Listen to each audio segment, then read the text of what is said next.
Hi there. I wanted to make a quick video about something that I think is hard to imagine until you see it in action.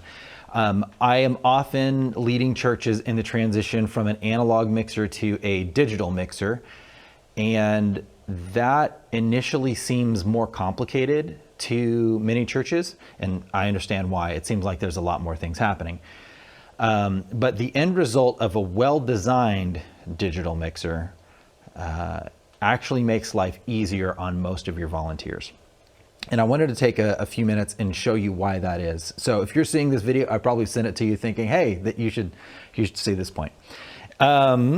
Which is why I have this awkward camera here. I'm in a church in Malibu. We just finished an install here a couple months ago, and I've come back to film some quick tutorials.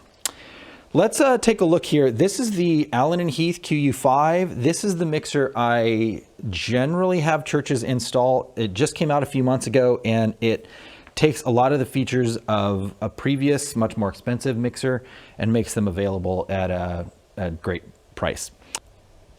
So let's go ahead and take a look at the QU5. The first thing to notice is that it has channels, just like the analog mixer that your church might have.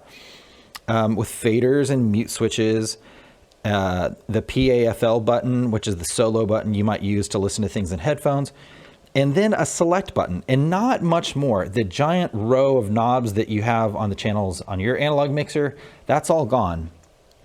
You can control it if you want to, but if you're teaching somebody to run this mixer for the first time, you're probably gonna tell them, actually ignore all that stuff. Just focus from here on down. You've got 16 faders, and mute buttons, right? You're just adjusting volume. These labels I think are really helpful. I don't know how well these are going to show up on camera, but it says pastor, soloist, pulpit, and you can change those to reflect whatever your church needs, which, you know, is not a radical transformation, but it is a little easier. Let me introduce you to the first thing that makes a digital mixer transformatively easier for most churches.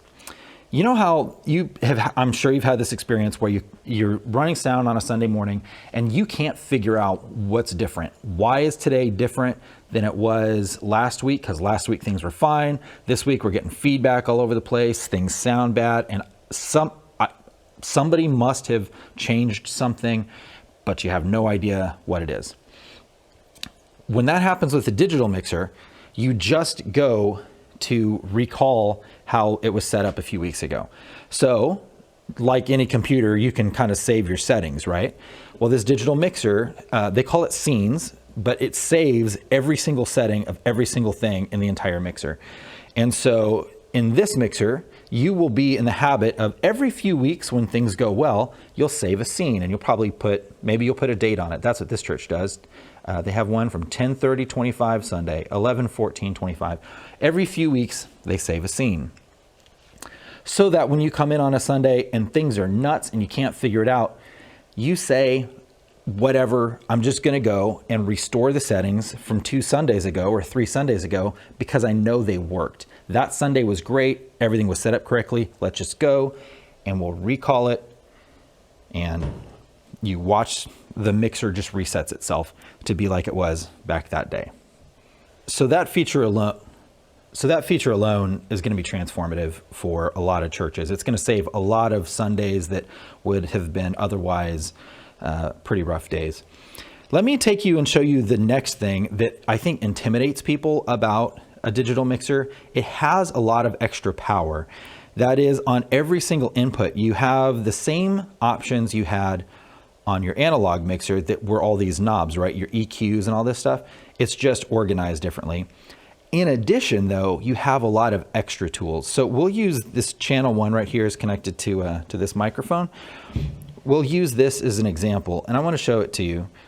But I want to point something out. When I install your mixer, I'm going to configure most of this stuff for you. So once it's set up, you can mostly ignore it and go back to just paying attention to these faders down here. All that stuff will be saved, and you kind of just don't have to worry about it. So that in itself means that this is easier to use. There's just less to worry about because all of this stuff in here that I'm about to show you is going to be kind of set it and forget it. So you have some of the stuff that you have on your mixer. On your mixer, your analog mixer at church, you have an equalizer, right? You have knobs for that. Well, you have a much better EQ here that's a lot more powerful, and it's pretty handy because you've got this RTA thing, so you can actually see the sound, and it helps to sort out where feedback is happening and things like that. Great, that's great. You also have something called a compressor that is going to make your life easier and improve the sound quality. So sometimes in your church, you have one singer who just maybe they get loud at times, like they really get into the loud part of the song, and they actually get louder. And so then it actually kind of messes up the mix, right? For a few seconds, they're louder than everyone else. Or maybe your pastor speaks and is a very dynamic voice, right? So there's lots of loud sections and lots of quiet sections. What a compressor does is it reduces the volume when things get loud. And the end result is that all of the volume is a lot more even.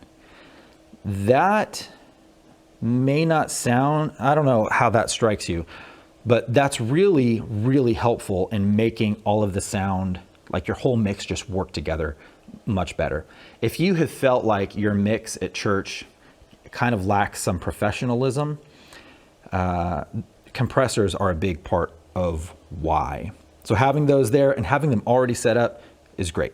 So again, the point of showing you all this is to remind you that all of that extra stuff that is strips of knobs on your mixer, one, they're not going to get accidentally bumped anymore. Two, if they do accidentally get bumped, you have these scenes that you could easily recall and go back to settings that you know worked. And three, a lot of that stuff we're just going to program ahead of time so that your volunteers from week to week don't actually have to think about much of that stuff. And instead, they can just focus on this area here. So I hope that's helpful to you, to give you some sense of why a digital mixer is much easier, winds up being much easier to work with on a weekly basis. There is some setup initially, but then once it's set up, it winds up being a lot easier to live with. All right, hope that's helpful.